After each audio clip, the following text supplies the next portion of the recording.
This is the story of the plague almost no one remembers, the one that struck the greatest empire the world had ever seen, at the exact moment it believed itself invincible.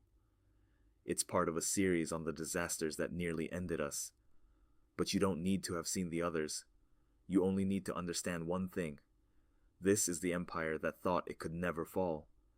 In the year 165, Rome was at its peak. It stretched from the deserts of the Middle East to the cold hills of Britain. Its roads were the finest the world had ever built.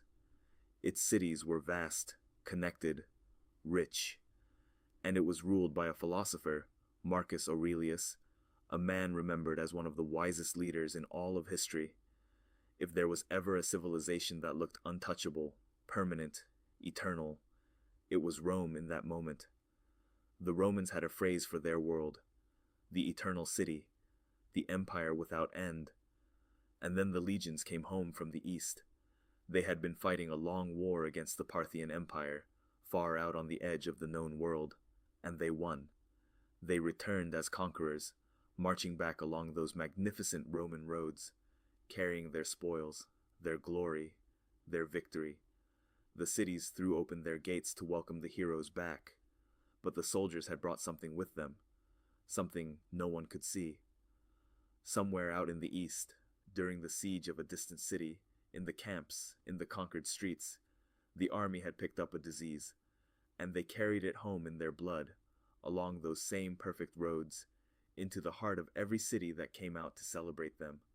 The very thing that made Rome great, its roads, its armies, its endless connected cities, became the perfect machine for spreading death. We call it the Antonine Plague, named for the emperor who ruled as it raged. And we know its story in unusual detail, because one man wrote it down, a Greek physician named Galen, one of the most important doctors in all of history, who witnessed the outbreak with his own eyes. He described the symptoms in careful clinical detail: the raging fever, the vomiting, the terrible thirst, and above all, a black, angry rash that erupted across the skin. Based on his account, most scholars today believe the disease was smallpox, arriving in a population that had never seen it before and had no defense against it whatsoever. And when a new disease meets a people with no immunity, the results are catastrophic. At its height, the plague is said to have killed as many as 2,000 people a day in the city of Rome alone. Across the whole empire, the estimates are staggering, somewhere between 5 and 10 million dead, with some cities losing as much as a quarter or a third of everyone in them. The dead lay in the streets. The carts could not carry them fast enough, and the disease did not care whether you were a slave or a senator. It reached the very top. Lucius Verus, the co-emperor who ruled alongside Marcus Aurelius, is believed to have died from it. And eventually, most likely, so did Marcus Aurelius himself. Think about what that means. The plague killed the emperor of the most powerful nation on earth. All that power, all those legions, all that gold, and none of it could stop something too small to see. And here is what makes this story so haunting. Marcus Aurelius, dying emperor of a dying age, spent those years writing. Alone, at night, in his tent on the frontier, he filled a private journal with his thoughts, reflections on death, on duty, on how to stay good in a collapsing world. He never meant for anyone to read them, but they survived. We call them the Meditations, and they are still read today, 17 centuries later, as one of the wisest books ever written. A man watched his empire and his family and his own body consumed by an invisible plague, and instead of despair, he wrote about how to face it with dignity. There is something almost unbearably human in that.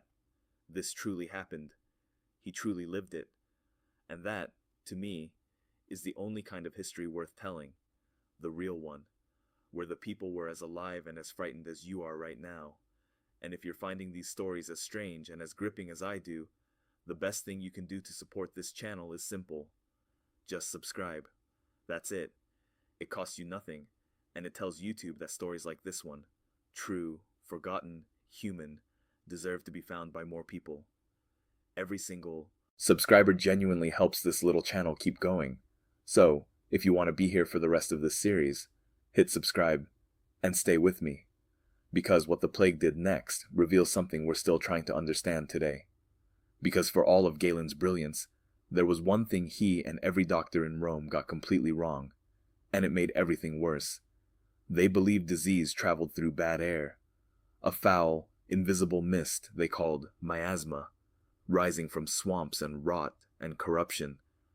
It sounds primitive to us now, but hold on, because they were closer to the truth than they knew. They were right that something invisible was moving through the air and killing them. They were just wrong about what it was. It wasn't a mist.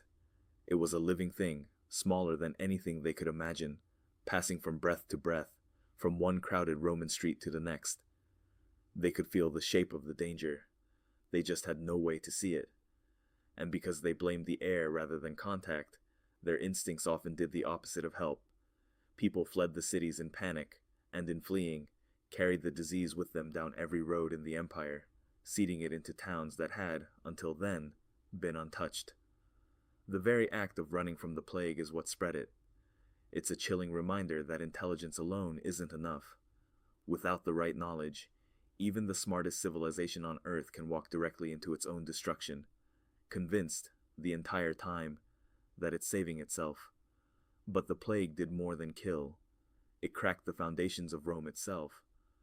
So many soldiers died that the army, the very thing that held the empire together, was left dangerously thin.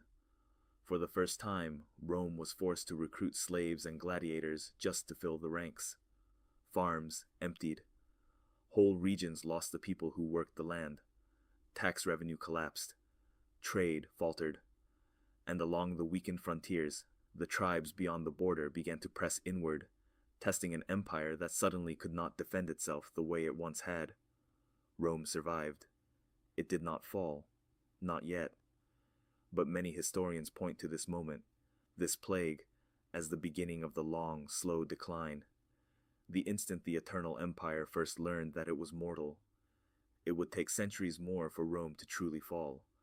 But the crack that would one day split it wide open may have started here, in the fever the legions carried home from a war they had won.